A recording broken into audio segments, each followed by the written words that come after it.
Harihara Kalabhavan Begumpet police ఆధ్వర్యంలో traffic నిబంధనలపై విద్యార్థులకు ప్రత్యేక అవగాహన కార్యక్రమాన్ని నిర్వహించారు. ఈ కార్యక్రమానికి ముఖ్య అతిథిగా సిపి హాజరై రహదారి భద్రత అవగాహన గోడపత్రిక కరపత్రాన్ని ఆవిష్కరించారు. ఈ సందర్భంగా ట్రాఫిక్ నియమాలను పాటించాల్సిన అంశంపై విద్యార్థులకు హైదరాబాద్ నగర పోలీస్ కమిషనర్ శ్రీనివాస్ రెడ్డి విలువైన సూచనలు చేశారు.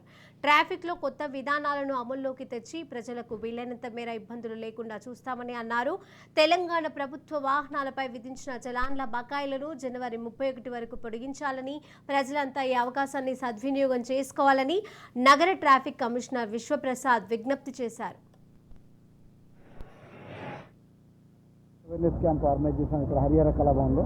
దీనికి ముఖ్య అతిథిగా మా కమిషనర్ పోలీస్ శ్రీనివాస్ రెడ్డి గారు అటెండ్ అయ్యారు.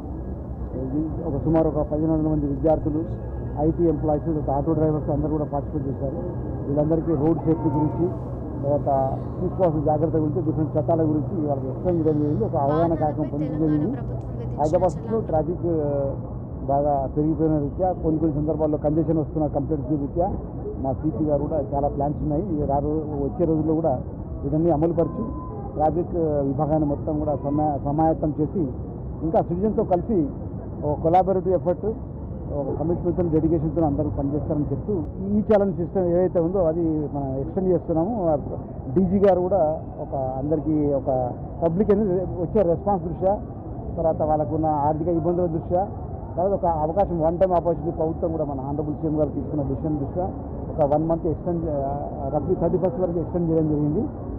ఎంకరేజింగ్ రెస్పాన్స్ ఉంది. ఇప్పటివరకు ఆల్మోస్ట్ తెలంగాణలో 3.59 crores ఛాలెంజ్ ఉంటే 1.30 1,30,30,000 ఛాలెంజ్ పబ్లిక్ పే చేశారు.